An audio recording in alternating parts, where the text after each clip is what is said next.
हमारे बीच है senior BJP leader और पूर्व राज्यसभा सांसद हरनाथ सिंह यादव जी, जिन्होंने आज कन्या junior high school railway road एटा पर पहला मतदान किया है और हमेशा की तरह वो सबसे पहले मतदान करने पहुंचे पूरे परिवार के साथ, वोट डाला है। आइए उनसे बात करते हैं किस मुद्दे को लेकर उन्होंने वोट डाला है और क्या कुछ कहना चाहते हैं।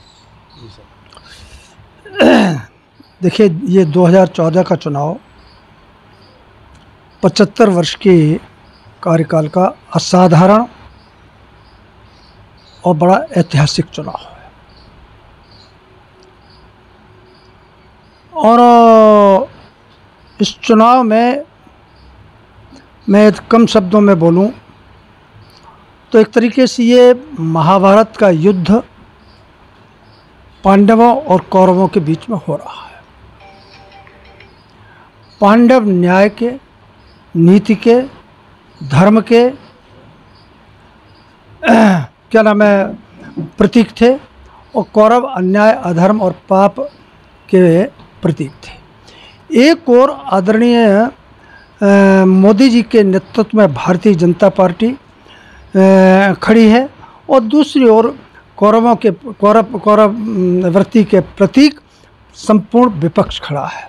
मैं इस बात को क्यों कह रहा हूँ? मैं इसलिए कह रहा हूँ कि दुनिया जानती है कि भगवान कृष्ण और भगवान राम जो है इस देश की धरती के कण कण में समाये हुए हैं। 75 वर्ष के इतिहास में प्रधानमंत्री श्री नरेंद्र मोदी जी पहले प्रधानमंत्री हैं जो कृष्ण जन्मभूमि के दर्शन करने गए। योगी जी अपने 7 वर्ष के कार्यकाल में 30 बार मथुरा गए और अनेकों बार कृष्ण जन्मभूमि गए। परंतु मुझे अफसोस के साथ ये कहना पड़ रहा है, तकलीफ़ के साथ ये कहना पड़ रहा है कि यदुवंश के क्या नाम है रूप में अपने को बार बार बोलने वाले स्वर्गीय श्री मुलायम सिंह यादव जी, श्री अखिलेश यादव जी, कांग्रेस का कोई भी प्रधानमंत्री, मुख्यमंत्री आज तक कृष्ण जन्मभूमि के दर्शन करने नहीं गया। मैं ये अखिलेश यादव जी से आज इस महापर्व के अवसर पर पूछना चाहता हूँ कि भगवान कृष्ण की जन्मभूमि जहाँ पर मस्जिद खड़ी हुई है, जिस कक्ष में निर्माण क्या नाम है भगवान कृष्ण का जन्म हुआ था, वो मुक्त होना चाहिए। उसके वो समर्थक हैं या विरोधी हैं? हम चाहते हैं कि वो मुक्ति होनी चाहिए और मस्जिद वहाँ से हटनी चाहिए। और कृष्ण वो क्या नाम है अखिलेश यादव में दम है तो ये बोल करके दिखा है। दूसरी, ये प्रधानमंत्री मोदी जी दुनिया के इतिहास में पहले व्यक्ति हैं जिन्होंने डंके की चोट पर ये कहा कि मैं ना खाने दूंगा और ना खाऊंगा। और भ्रष्टाचार के खिलाफ उन्होंने अपनी मुहिम छेड़ी हुई। एक और भ्रष्टाचार को मुक्त कर क्या नाम है समाप्त करने वाली ताकत है और दूसरी ओर जो भ्रष्टाचार में आकंठ डूबे हुए हैं वो ये इंडी गठबंधन, चाहे समाजवादी पार्टी हो, चाहे कांग्रेस हो, चाहे ममता जी हो या अन्य जो भी वो लोग खड़े, इनके बीच में यानी भ्रष्टाचारियों, भ्रष्टाचार को से देश को मुक्त कराने और भ्रष्टाचार को देश में लिप्त कराने वालों के बीच में द्वंद्व है।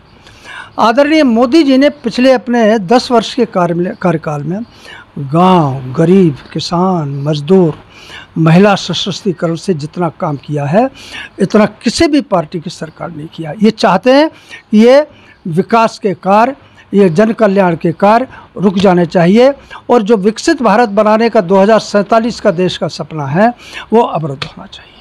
सांसद जी, अभी आपने भ्रष्टाचार की बात की, लेकिन बीजेपी ने अभी हाल फिलहाल में विपक्ष का आरोप है कि बहुत सारे ऐसे नेताओं को शामिल किया है बीजेपी जिन पर भ्रष्टाचार के बड़े आरोप थे, चाहे वो प्रफुल्ल पटेल हो, चाहे वो हेमंत विश्व शर्मा हो और बहुत सारी एक फेहरिस्त है। तो क्या है ये कि जब भ्रष्टाचारियों के जिनके ऊपर आरोप है उनको शामिल करती जा रही तो भ्रष्टाचार के खिलाफ कैसे लड़ पाएगी?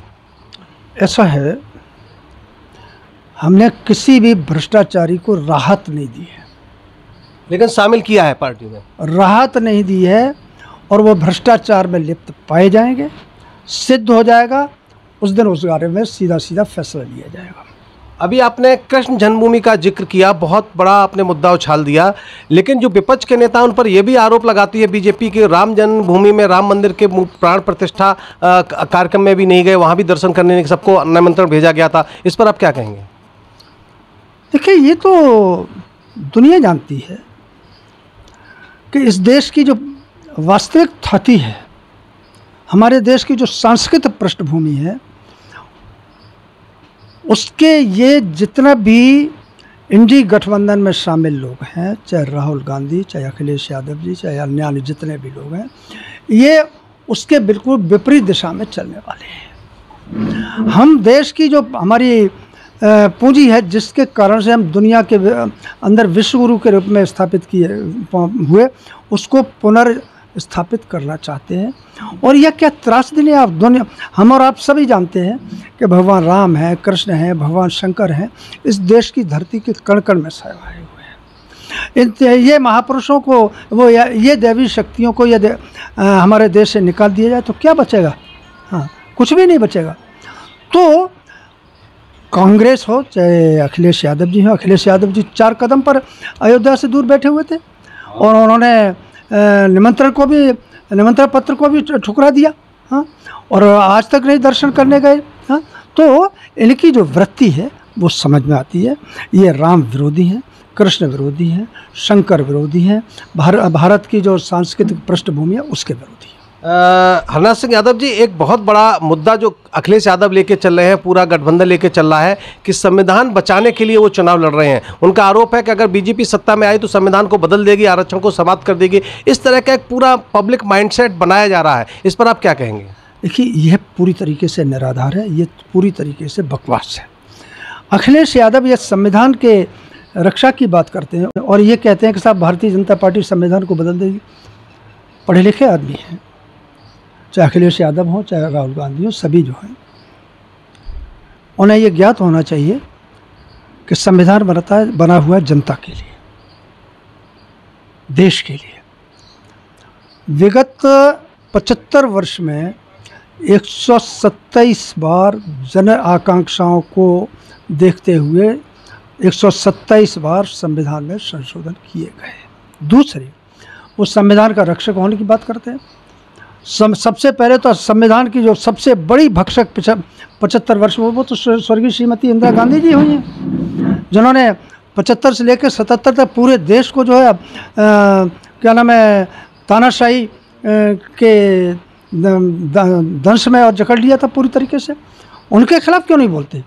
उनके अखिलेश यादव जी के पिताश्री को 15 महीने जेल में डाल रखा। तो उनको तो ये तो संकोच होना चाहिए। और वास्तव में कांग्रेस कभी भी लोकतंत्रवादी नहीं रही, कभी संविधान में उनका विश्वास नहीं रहा। संविधान में विश्वास होता तो इमरजेंसी नहीं लगाते, देश के अंदर तानाशाही नहीं लगाते। और उनके साथ आज खड़े हैं जिन्होंने देश को तानाशाही की जकड़ में ले लिया उनके।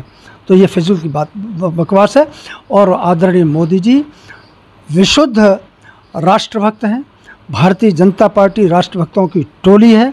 हम लोकतंत्र में, हम संविधान में हमारी आस्था है। और डॉक्टर अंबेडकर जी का स्मारक पहली बार भारतीय जनता पार्टी ने बनवाया। क्या नाम है, कांग्रेस ने तो उनको भारत रत्न भी नहीं डॉक्टर अंबेडकर जी को दिया। तो कांग्रेस कैसे ये दावा कर सकती है कि हम संविधान के रक्षक हैं? तो क्या आपको लगता है कि कहीं ना कहीं लोकसभा चुनाव में जो दलित वोटर है उसको कहीं ना कहीं रिझाने के लिए ऐसी बातें की जा रही हैं अखिलेश यादव और कांग्रेस गठबंधन और पीडीए के द्वारा? देखिए, भारतीय जनता पार्टी देश को जातियों में बांट करके, संप्रदायों में बांट करके कभी नहीं चलना चाहती है। भारतीय जनता पार्टी का मंत्र है कि सबका साथ, सबका विकास, सबका विश्वास, सबका प्रयास।